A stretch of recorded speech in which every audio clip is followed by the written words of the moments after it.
Hello, good evening. This is the episode number 1 of Steve Cockrell's Run Chat, and already Matt Pite is out asking for time off, unbelievably. So so we have a substitute, if you like. So we have Graham Smith, who is the founder of Fly 5K, a St Albans Strider, ex-chairman of St Albans Striders.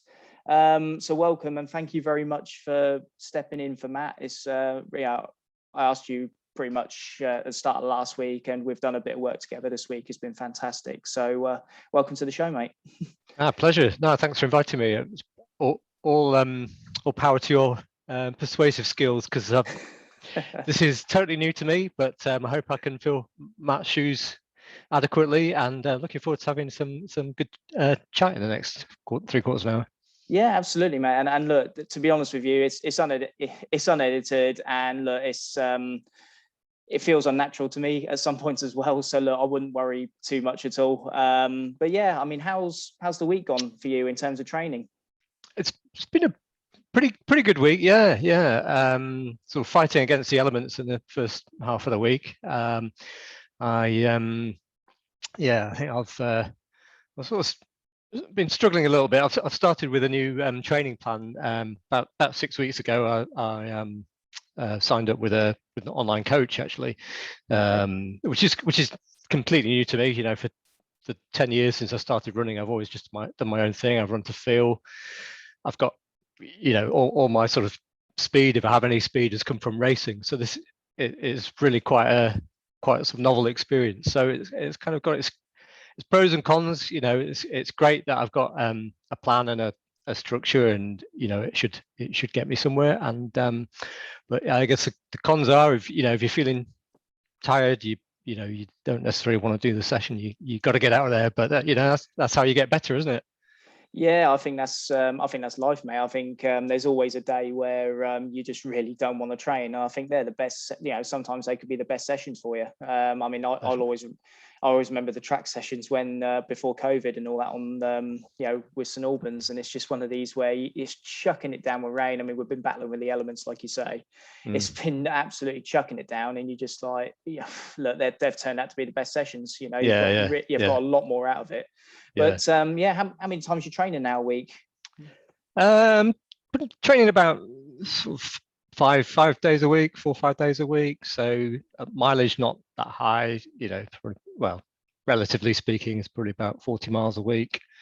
A couple of harder sessions, session on a track, and sort of interval session on a Saturday, or a 5K on a Saturday even. Yeah, and obviously we'll certainly go more into that 5K in a little while, mate. But I think, I mean, like, in terms of my training, I mentioned on the trial episode that I'm really trying to get back into it, and I had a really good week this week. I mean, I weren't up to 40 miles, but I've done 27 miles this week. I've done Nice. Done an hour and 10 long run this morning. So I ran along the Hertfordshire Way, got lost. So I kind of had to improvise a bit. It's right from my door as well. And there's so many running routes around the area I just haven't explored. And obviously, so, and then I've been doing a lot of training on the treadmill. And I think, look, the treadmill obviously causes a bit of, it causes controversy. People sometimes don't like, to be honest with you, I use it to control my pace. I'm one of these guys that sometimes I always try to run too hard. I don't know whether you get that. I always try to run too hard, but actually, if you rein it back in, your body just recovers more, it absorbs the training, and then when you do the real hard, flat out sessions, you can absorb it a lot better. Yeah, no, I totally get that. Yeah, I mean, my typical training before I started this online course was sort of Monday tempo, Tuesday tempo, Wednesday tempo. So yeah, it's good. It's good to mix it up, and I think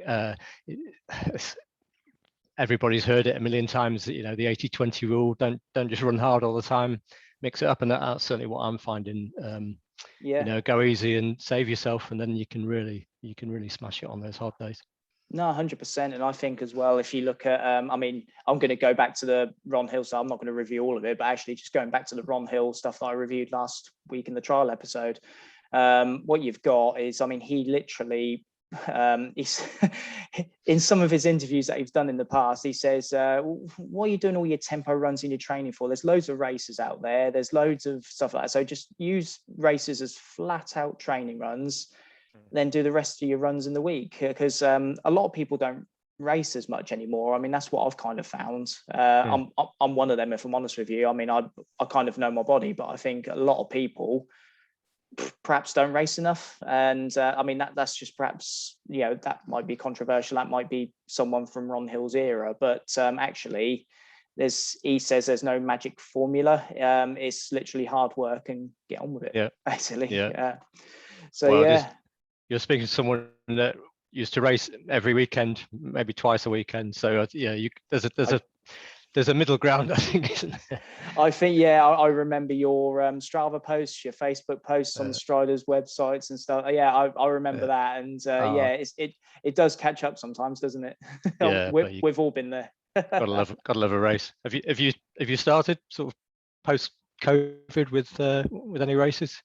No, if I'm honest. I think I said I was kind of looking at your Fly 5K that you was going to organise, so I will again cover that later on. I was going to look at that. However, if I'm honest, no, I haven't really got anything else planned at the moment, but I think probably looking at the back end of summer, taking things a bit more seriously with the racing, I'll probably enter something before then, once I know everything's going ahead. But absolutely. But what about yourself? You got any races planned, or are you in? Or I've got a few. I've entered the Dorking 10, which is in, I think it's July the 11th, so in about 5-6 weeks time.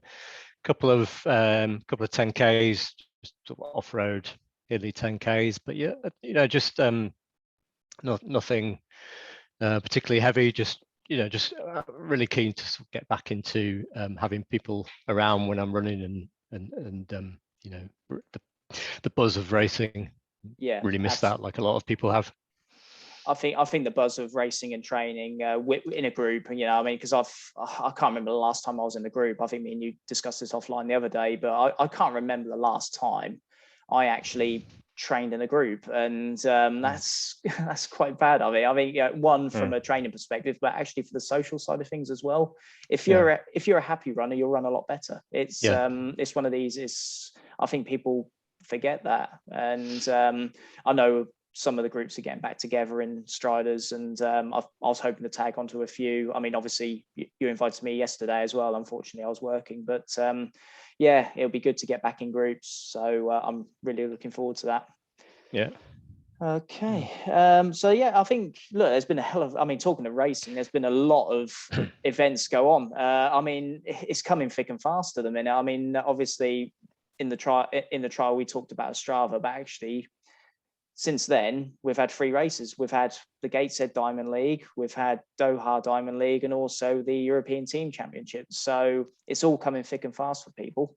And I think there's been some great races. There's been some not so great races. Let's look at that. And I think there's been some meets where actually the quality's been down, from my opinion. I mean, have you got to look at most of the racing, or? Yeah. So I watched Gateshead. Some very good races there, real quality, and some standout performances from British athletes and from some other athletes as well. I think, for me, Gateshead was more the event than Doha in terms of standout quality and entertainment. I think we talk about some of the races in particular, but the 5,000 meters at Gateshead for me was the race of the event.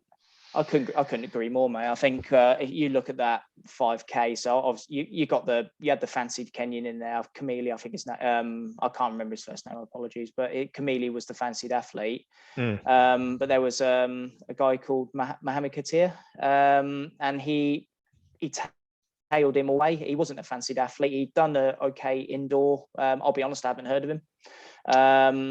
But also we had some British interest in there as well, didn't we? We had Andy Butchart, Jake Smith, Jack Rowe in there as well, and I think Adam Clark paced it as well. So yeah, a good crop of British athletes in there. So obviously with spoiler alert, I think, obviously Katia won the race. I mean, what a kick that was. I mean, being an ex 1500 meter runner, from what I've read, because like I say, I don't know too much about the guy, but he really surprised the field, didn't he? It was an incredible performance. I mean, the guy ran a 3:33 1500 a couple of weeks earlier, so he's obviously got form, but he's better known as 1500 meter runner. I totally, he went with the 3 Africans that led the breakaway from the last couple of laps, took on Camille.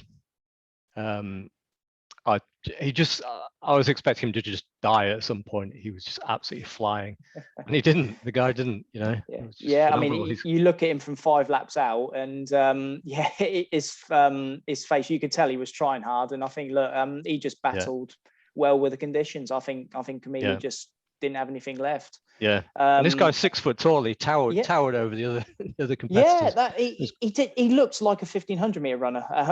You obviously get the 5K run. You get the typical distance runner, but actually this guy looked like a 1500 meter runner. So I mean, I think he was wearing an all-in-one suit as well, wasn't he? He was wearing a one piece. Yeah, you don't see that very often. No, you don't actually.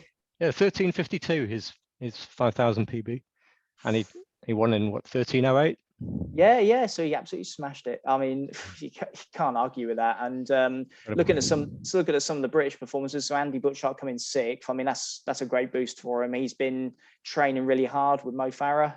He's come from a decent camp with Mo Farah, and I followed them both on Instagram. It looks like they trained really well.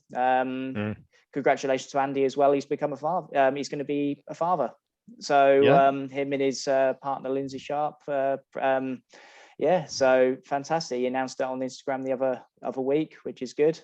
And then obviously you had Jake Smith in there. I mean, what a talent this guy is. I don't know if you've heard too much about him, but he's the guy who paced the marathon trials, the British marathon trials with Callum Hawkins. Yeah, that's right. Yeah. So he'd done a great job in pacing there, and he looked really comfortable. He could have gone on and on, and so much so that he actually paced another marathon and went on and won it.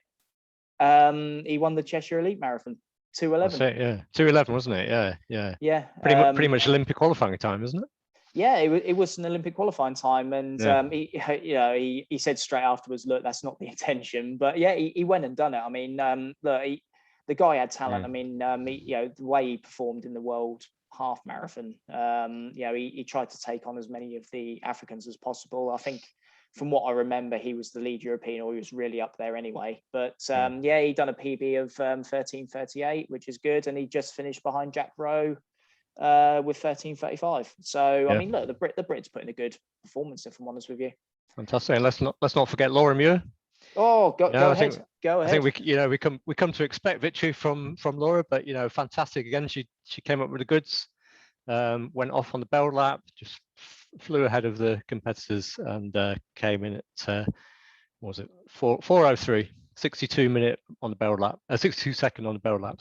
Yeah, absolutely. I mean, look, I think she's got to decide, or I mean, I don't know the schedule for the Olympics or any other championships that are coming up, but I mean, she is capable of doing the 8, the 15, or the 5K. I mean, she is top class in all of them. So I mean, the schedule, I mean, if the schedule allows, I would prefer her to do the middle distance double of 8 and 15. I think she's better over that. But look, I mean, she can do over 5K as well. I wouldn't have, if I was a selector, I wouldn't have any issue in putting her in any event, if I'm honest. Exactly. And going back to Katir, he's down for the 1500 at the Olympics. Could he be a 5,000 meter? You've done your research, mate. Fantastic. Yeah, no, that's good. But no, if he's down for the 1500, he can do some damage. Absolutely. Absolutely. Yeah, but could he do the double, perhaps? Potentially, yeah. You got to look at that, and I mean, and I think, speaking of doubles, I mean, if we just skip the Doha, just go to the team champs for a minute, we'll probably come back to the Doha one. Sure. Someone else who could double is Jake Whiteman. I mean, he in the team champs, he finished first 145, 800 meters, but his main event's 1500. I mean, the races that I've seen him do so far this year have all been 800. So he's really working on his speed. I mean, his endurance is there. All you got to do is look at his social media just to see the training he's put in and stuff like that. But I think, look, he's got a future over 5K, I think. But I think at the minute he's very much middle distance focused. So Jake's on some really good form at the minute, and hopefully him and Max Bergin over the 800 as well. I mean, perhaps they can get in the team, and then obviously the guy Elliot Giles, that's it. His name really escaped me. I mean, hopefully he can complete the 800 meter lineup. But there's at the minute, Britain is so blessed with middle distance, and I mean, some distance athletes as well. I think we're not as strong as we perhaps could be. I mean, but the middle distances, we're so strong, aren't we? You're right, and Max Bergen's a good shout, and Keely Hodgkinson, some amazing runners.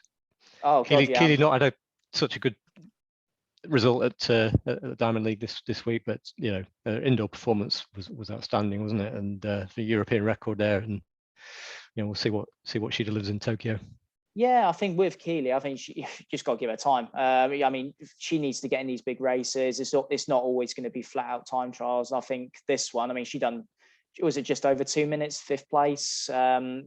Decent. I mean, a massive negative split. You see the pacing of it. I think, look, she'll end up in these races. I mean, when she gets to the championships, unless you're David Radici, you're not going to break world records, are you? So I think, look, you got to look at these championships, or Ron Hill, if you like. But I mean, you're not going to break world records at these championships. I think she's got plenty of time on her side. So learn the craft, and I think she's certainly doing that. I think so. And speaking of 800 again for the women, Ellie Baker wins the 800 meters in the Europe. I mean, great to see her. I mean, she went to the front early on and just held on, didn't she? She did well, yeah. She really smashed it, yeah. I mean, pretty much across the board. Perhaps we'll come on to the 4x100 men at some point, but you've got the floor on that, mate. Yeah, absolutely. I was crying. I mean, so much time and practice goes into those baton swaps, doesn't it? You know that those guys are going to be absolutely gutted tonight. But these things happen. You work hard, and on the day you just got to hope everything works, and sometimes it doesn't. But still, across the GB team as a whole, amazing set of results. Third place, first place on day one, third place overall. That's solid. Absolutely. No, I think heading into a good place. And I don't, it by far wasn't our strongest team. There's so many more athletes to come in, I think. And like I said, Ellie Baker won over 800, but I think we could have had a choice of about 4 or 5 athletes in there. That's a real good thing, and gives the selectors a headache. But you know what? I think that's a good thing. That really is a good thing. We need that for Snorb and Striders on the Southern Athletics meets, don't we? We certainly do. But yeah, I mean, is there anything else stand out that you wanted to chat about over the weekend? I think that I think for me, look, they were the main things. But I mean, I mean, there was Jakob Ingebrigtsen winning again. There's there's so many athletes we could talk about. It's anything else? Well, one interesting one that I came across today actually was there's a new race, the Battle of the Teams, which was held in Prague. And so the idea is you have teams of 8, 4 men, 4 women, running in a marathon. So obviously, traditionally very much a solo event. Really trying to sort of get the sport a bit more involved. I think they had at least one person from the Czech Republic in each team, so there's some local interest as well.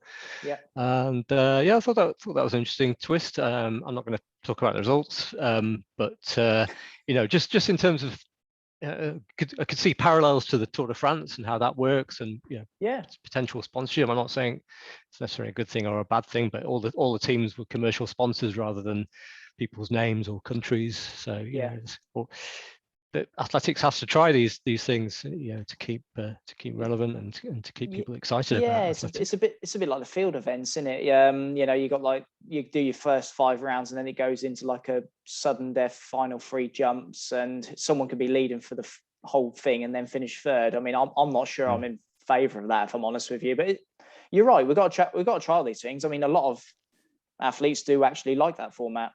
So look, it is what it is on that front. I mean, I'm not sure whether the general public are there or not. I mean, I personally don't like it, but it's you're right. Things have to they have to evolve, if you like. So yeah, that's right. The other one that stood out for me was Japanese V90 relay record was smashed. I'm so glad you brought this up. I'm so glad you beat me to it. No, oh man, they beat it by 3 minutes or so, didn't they? Nearly 3 minutes 50 seconds. Yeah, 8:49:01. Oh, I mean, that's insane to think that it's still. I mean, it shouldn't be insane to think it, but it is. It's one of these where you don't expect it. You see a world record and you go, "Oh, brilliant!" And then it makes world news because of the nature of it. And I think that's fantastic. That is still going on at one that age, but actually you're getting a world record by 3 minutes. I totally agree. And I saw the picture of the guys on the podium. Not one of them looked 90. I mean, not that there's a way that you should look at 90, but you could tell they were living fit. A good life. They were absolutely really fit guys. They've probably got another 20 years in them, maybe. Oh yeah. So like the V110. I was waiting for that. Yeah, V100 record, V110 record. Yeah, let's see how many more records they can break. But yeah, fantastic. But no, I think like I said, there's been a hell of a lot of racing. There's going to be more coming up as well. I think there's a few more Diamond Leagues coming up this weekend. For the life of me, I've forgotten which ones they are. But I think Florence is the next one. Possibly. Yeah, Florence, and then you've got you got so many more coming up as well. So yeah, we're gonna have to keep on top of the reviews, and obviously there'll be team selections coming up out and all that very soon as well, and stuff like that. And I think next week is Mo Farah's 10K return, I believe. 6th of June. So yeah, there'll be a bit of coverage on that. I'll be certainly talking about that.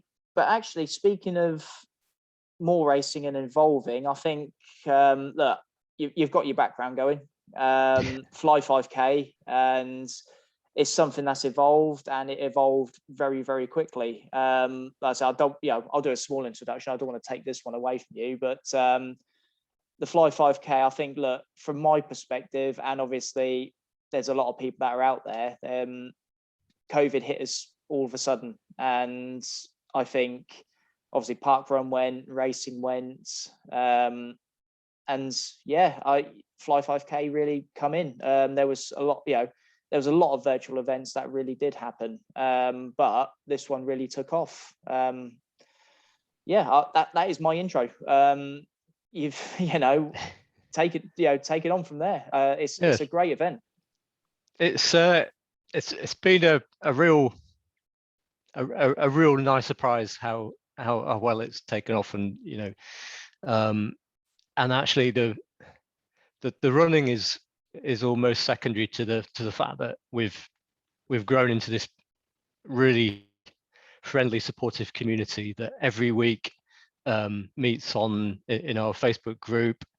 You might not even run a 5K. There's people that sometimes walk it or even always walk it. You can race it, you can run it. We say you can walk it, you can crawl it if you want, but the important thing is you get out there. You log your 5K, you share your selfies and whatever you want to say on Facebook. And there's a lot of people in the group now that I've never met, that I really feel I know really well. And we're actually having a bit of a get together later in the summer for regular Fly 5Kers, as we call them, to actually meet. And I think it's just going to be fantastic. But I guess just to give you a bit of background to how it all started. So For me personally, where it began, obviously lockdown in March. I was in quite good form. Sort of January, February, just run our local 10 mile, the Fred Hughes. Yeah. And I don't know if it was the weather or something, but I was just starting to struggle a little bit, pick up a few niggles of injuries, and then suddenly lockdown hit, and it was just like the shutter came down, and I just really lost my motivation. I've never lost my running motivation. I know you too well, Graham. You never lose running motivation. So when you say that, you know we're in trouble. Absolutely, yeah. Yeah. So I tried the old sort of running up and down around the garden, and doing a mile pacing back and forth the house. Just wasn't doing it for me. So I was the typical sort of lockdown, start drinking, start eating, sit around a lot, just become a bit of a couch potato. And I don't know, just a couple of sort of false starts, and then I thought, right, I've got to sort this out. It was around sort of mid-May, and I'd started back running a bit, and I thought I need something to measure my progress. So so I thought, right, what I'm going to do, I found this little route out in the country lanes outside St Albans, and I ran it, and I thought, right, Saturday morning, I'm going to run that again next week, see if I'm any faster, because there's no other way of measuring, whether I'm improving. There's no races, no part run. So I did that, and then I think I was actually slower the second week. But it goes that way. It just goes that way, yeah. Yeah. So I just thought, hang on a minute, maybe I could get a few friends, a few of my club mates to do this as well, and then we could just share our results. Maybe we could all do, whether it's. So when you say you got a few friends doing it, how many did you have the first? So basically, when you got a few friends together, how many did you have initially in the first few weeks? So we did a trial race. I put a post on our group's site, and we did a trial. I think we had about 30 people take part in that. And then the first proper event was on the 6th of June, so 2020. So we're coming up to our 1 year anniversary now, and we had 94 runners for that first event. 94 for a first event, which I think it's fair to say, yeah, you've done your advertising and stuff like that, but I think a lot of it was more just through your running friends connections, Facebook groups, just around that. I think is that fair to say? Because I think obviously getting it for your first event is fantastic. It's phenomenal. I mean, it goes without saying, a race isn't a race without the people that are running it, and it was the same with this. The fact that everyone sort of really got behind it, and they really saw that not only would it give them a chance to run with people that they couldn't otherwise, but give people we're all in our little holes, if you remember back in back in sort of last May, June time. And just the opportunity to actually share something together was fantastic. So and great support from St Albans Striders, our home club. So I think probably about half of the original runs each week were Striders, but then more and more we've attracted clubs. Probably had about 200 different clubs get involved now. 200 each week. Wow, 200. That in itself is an achievement and a half. So obviously 200 running clubs. You're talking countrywide and beyond, aren't you? Yeah. We've had. I mean, our sort of heartland is still Hertfordshire, Beds and Bucks. So some of our local clubs very involved, as well as Striders, clubs like North Herts, Roadrunners, Chiltern Harriers. But we've also got a really strong, particularly masters group from Cornwall AC, and so big shout out to Emma Steptoe, who's a well-known runner herself. Wow. Absolutely. Past vet winner of the London Marathon. So she's really flown flag for what we're doing, and she's run it regularly herself. We've got a guy who's had friends in Australia, so we've got people in Australia, ex-club members in places like Bermuda, Germany and France that take part each week. And that's the thing, it doesn't matter where you are. So even when races do come back, when parkrun comes back, we'll still have this opportunity to sort of share our races, because you can submit your time from a parkrun or from another race or from a longer run. It's just the fact that we're sharing something every Saturday. Yeah, absolutely. And I think with that, and I mean, you don't use too many rules. Same with me as well. I think obviously when I do this, I think the only rule that we have is unedited. Just speak your mind. I think they're the only rules I have on here. But for your Fly 5K, so for the Fly 5K, I had a look at your rules, if you like. So I'm not going to say it word for word, but rule number 1, an even course. So obviously that would be, you have inclines. If you're doing a 5K downhill, you wouldn't accept that, I'm assuming. No, I mean, let's be honest. I'm not policing people's times. People are honest, and that, I think that's the main thing. One thing I haven't actually said, it's a free event. There's absolutely no charge. That's one thing.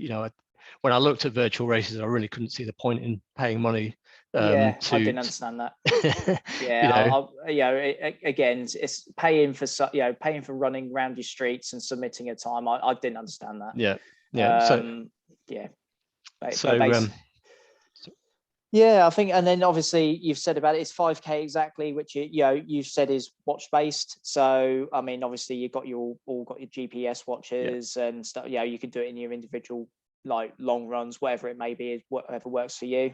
That's right. Your third rule was respect of other space. Obviously, yes, there's still an amount of element of social distancing going on, but like you said, this was in the heart of lockdown, so we really had to be careful of that. And I think just everyone generally running kept a wide berth of each other. I think a lot of running communities really respected that and done very well with that. Totally. Your running submission times. So basically, I know you're a bit flexible with this, and I'll come on to that, but 8 a.m. till 12 noon. So that's on a Saturday, if I'm not mistaken. That's right, yeah. So start your run between 8 and 12. I mean, we say that if you want to start earlier than that, that's fine. The main thing is that everybody submitted their time on we have an online form that you submit your time through.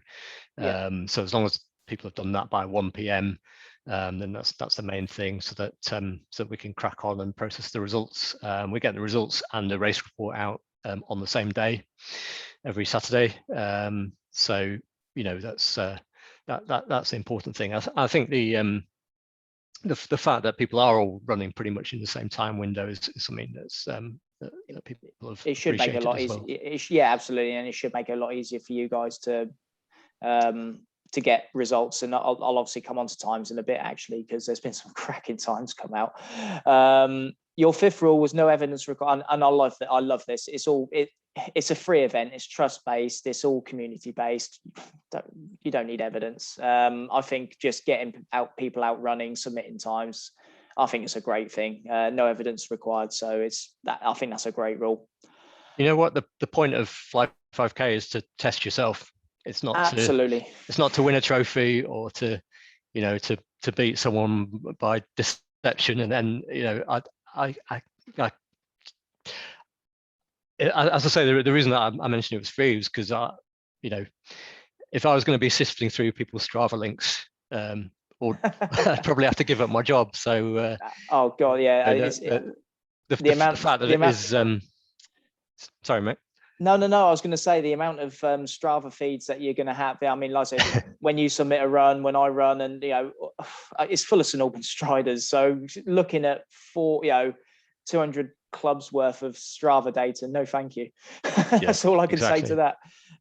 Your next rule, I'm on the fence with this one. Carbon permitted. We'll leave that one for another day, mate. I'm going to leave that for another day. That's a whole episode, isn't it? That is a whole episode, and that is coming, I promise you. everyone runs at own risk, and it's not a real event. You've touched upon that. I think, look, it's everyone is running at their own risk. I think that's the same with any other race. But look, it's not a real event. It's a fun event. It's community based. I think that was certainly the basis of you building it up, and that's the foundation of it. And that's what I love. And you actually do bring out some top runners. I looked at the fastest times. Now, please correct me if I am wrong here, but you've got 2 people tied for your fastest time as of yesterday. As of yesterday, absolutely. So I think the first guy who done it was Jeremy Dempsey, which was Shaftesbury Barnet. Correct. And someone who done it at the weekend was Darren Deed.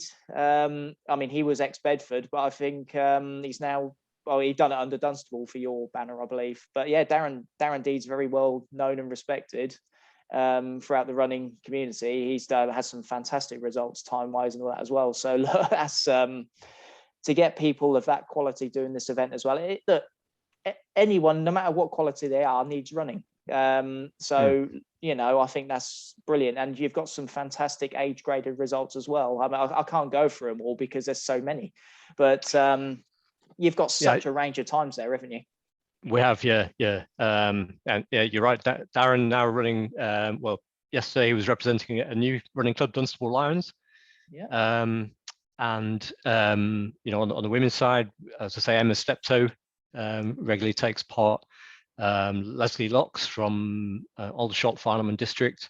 But I think again, and I come back to it. What's important is that it's such an inclusive event, and you know, it's great we've got fast runners, but it's also great that we've got everybody just wanting to take part. The support for Darren is the same as the support for someone that runs it in 55 minutes.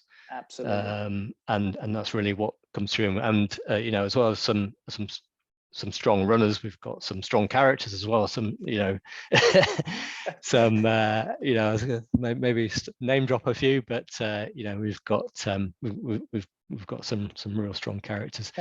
If you got striders involved, then yeah, I can imagine the characters that are involved there. Absolutely. But no, I think you've described that really well, mate. And I think you've got your actual first organised event coming up, haven't you? We have, yeah.